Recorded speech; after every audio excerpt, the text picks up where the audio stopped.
Hello, good morning everyone. चलिए आज हम लोग पढ़ते हैं क्लास 10 के ज्योग्राफी का पहला चैप्टर जिसका नाम है संसाधन एवं विकास।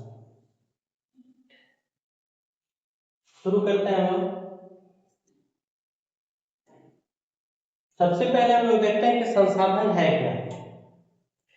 तो यहाँ पर लिख रहा है कि हमारे पर्यावरण में उपलब्ध प्रत्येक वस्तु जो हमारी आवश्यकताओं को पूरा करने में प्रयोग की जा सकती है, मतलब जो हमारी आवश्यकताओं को पूरा करेगा उसको हम लोग संसाधन कहेंगे। जैसे हमारे आसपास में बहुत सारे चीज हैं, बहुत सारी वस्तुएं हैं जो हमारी आवश्यकताओं को पूरी करती हैं। जैसे मान लीजिए हम जहाँ पर अभी हैं, यहाँ पर कुर्सी है, टेबल है, बेंच है, पंखे हैं या बहुत सारे अन्य वस्तुएं, पेड़ पौधे, मनुष्य, ये सारी चीज जो है से संसाधन है। ये संसाधन हम इसको कहेंगे। अब हम लोग आगे देखते हैं कि संसाधन के प्रकार कितने हैं। संसाधन के प्रकार को हम लोग देख लेते हैं।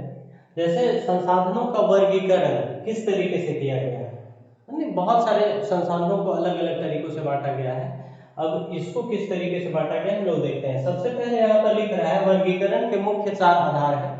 जैसे ओरिजिन के आधार पर, उत्पत्ति के आधार पर। उत्पत्ति मतलब उत्पन्न करना, मतलब उत्पन्न के आधार पर कितने संसाधन है उसको देखना है।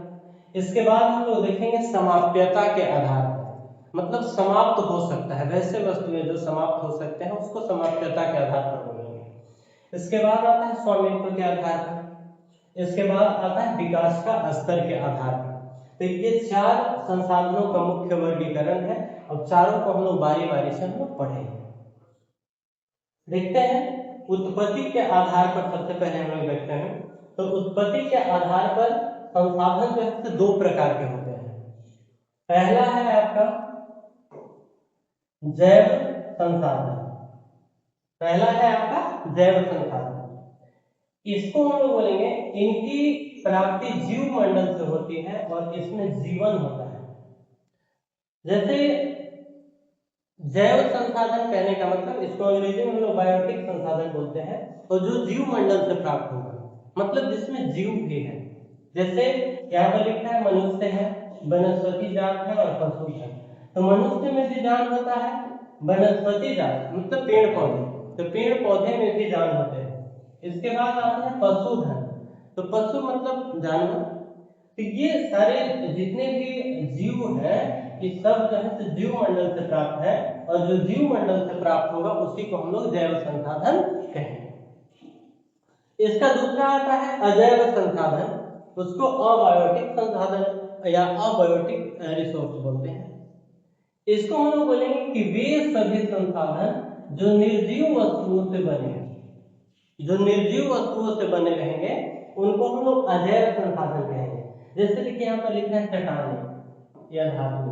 तो चट्टाने मतलब किसी भी चीज, जैसे मान लीजिए मिट्टी का भी चट्टान हो सकता है, पत्थर का भी चट्टान हो सकता है, किसी भी चीज का चट्टान हो सकता है। तो चट्टान जो है वो आपका निर्जीव है। इसके अलावा आता है धातु। तो धातु जानते ही हैं, तो धातु और चट्टान ये जो है से निर्जीव है, और जो निर्जीव से बना है इसलिए इसको हम लोग अजैव संसाधन कहेंगे। चलिए आगे हम लोग देखते हैं।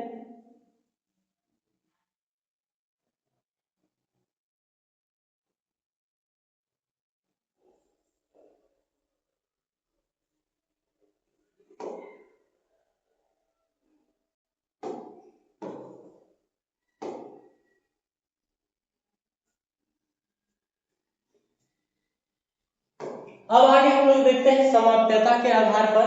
तो समाप्यता के आधार पर 2 संसाधन, पहला होता है नवीकरणीय योग, इसको हम लोग बोलते हैं रिन्यूएबल रिसोर्स, और दूसरा आता है अनवीकरणीय संसाधन, उसको हम लोग बोलते हैं नॉन रिन्यूएबल रिसोर्स। नवीकरणीय योग्य संसाधन जो होता है हम लोग उसको बोलेंगे, जैसे मान लेते हैं जिन्हें भौतिक, रासायनिक या यांत्रिक प्रक्रियाओं द्वारा पुनः उत्पन्न किया जा सकता है। तो जिसको हम पुनः उत्पन्न कर सकते हैं उसको हम लोग नवीकरणीय योग्य संसाधन कहेंगे। जैसे यहाँ पर लिख रहा है कि सौर ऊर्जा, तो सौर ऊर्जा जो है नवीकरणीय संसाधन है। इसके बाद आता है पवन ऊर्जा, इसके बाद आता है जल, इसके बाद आता है वन। तो ये सारे वस्तुएं जो है से आपका नवीकरण मतलब दोबारा रिन्यू किया जा सकता है।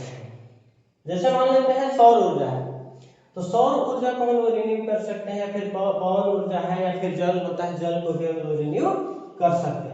जैसे मान लेते हैं जल को हम लोग लेकर के चलते हैं, तो जल का यूज हम लोग अलग अलग तरीकों से कर सकते हैं। जैसे मान लीजिए एक बार हम स्नान करने में जल का यूज कर लिए, फिर उसी का यूज जो है से दूसरे जगह पर कर सकते हैं। जैसे मान लेते हैं हम लोग पेड़ पौधा में उसको डाल देंगे, तो उस ये जो है ये भी एक संसाधन है, और इस संसाधन को हम लोग रिन्यू कर रहे हैं, दोबारा इसको यूज कर रहे हैं, इसलिए इसको हम लोग नवीकरणीय योग्य संसाधन कहेंगे। दूसरा आता है अनवीकरणीय योग्य संसाधन। इसमें होता है कि इनके विकास में लाखों वर्ष लग जाते हैं, एक बार खत्म होने पर दोबारा नहीं मिलते हैं। मतलब वैसे संसाधन जो तुरंत नहीं मिलेगा, उसको बनने में लाखों वर्ष लग जाते हैं, बहुत लंबे वर्षों के बाद बनता है। जैसे मान लेते हैं हम लोग ले लेते हैं खनिज और जीवाश्म ईंधन, जैसे कोयला हो गया, पेट्रोलियम हो गया। तो कोयला और पेट्रोलियम जो है तुरंत नहीं बनता है, कोयला और पेट्रोलियम को बनने में लगभग लाखों वर्ष लग जाते हैं। तो इसको हम लोग बोलेंगे अनवीकरणीय संसाधन, मतलब वैसे संसाधन जो तुरंत नहीं बन सकता है, उसको बनने में बहुत लंबा समय लगेगा। चलिए आगे हम लोग देखते हैं।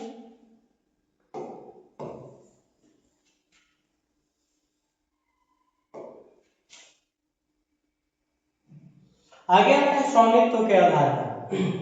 इसमें स्वामित्व के आधार पर हम लोग संसाधन को देखेंगे, तो इसमें आता है सबसे पहले व्यक्तिगत संसाधन। व्यक्तिगत संसाधन के बाद आता है आपका सामुदायिक संसाधन, इसके बाद राष्ट्रीय संसाधन, इसके बाद अंतरराष्ट्रीय संसाधन। व्यक्तिगत के आधार पर यहाँ पर जो है निजी स्वामित्व, जैसे उदाहरण में घर और बाग। जो व्यक्तिगत का मतलब अपना, जो निजी है, तो जो निजी होता है उसको हम लोग बोलते हैं व्यक्तिगत संसाधन। जैसे मान लेते हैं घर, तो घर जो है से अपना है, इसलिए इसको हम लोग बोलेंगे व्यक्तिगत संसाधन। या फिर बाग होता है, या फिर पर्सनल वैसे चीज, जैसे मान लीजिए वाहन हो गया, वो भी जो है से निजी है ना। तो इन सारी चीजों को हम व्यक्तिगत संसाधन कहेंगे। इसके बाद आता है आपका सामुदायिक संसाधन। तो सामुदायिक संसाधन में जो सबका होगा, जिस पर सिर्फ एक व्यक्ति का नहीं बल्कि पूरे व्यक्ति का अधिकार हो, सभी लोगों का अधिकार हो, उसको हम सामुदायिक संसाधन कहेंगे। जैसे मान लेते हैं शमशान घाट है, जहाँ पर लोगों को जलाया जाता है मरने के बाद, तो उसको ये जो होता है सामुदायिक संसाधन में आता है। पार्क हो गया, तो ये भी जो है सामुदायिक संसाधन। इसके बाद आता है राष्ट्रीय संसाधन। ये जो है देश की सीमा के भीतर सब कुछ, जैसे 12 समुद्री मील या फिर 22.2 किलोमीटर तक का समुद्र का जो होता है, उसको हम लोग बोलते हैं राष्ट्रीय संसाधन। इसके बाद अंतरराष्ट्रीय संसाधन में आता है तट रेखा से लगभग 200 समुद्री मील के बाद क्षेत्र जो होता है खुला महासागर, वो जो है आपका अंतरराष्ट्रीय संसाधन में आएगा। चलिए बाकी हम लोग अगले दिन पढ़ेंगे नेक्स्ट क्लास में। तब तक के लिए आप लोग को बहुत बहुत धन्यवाद हमारे चैनल में बने रहने के लिए। बाकी अगला क्लास जो है हम लोग नेक्स्ट क्लास में पढ़ेंगे। तब तक के लिए धन्यवाद।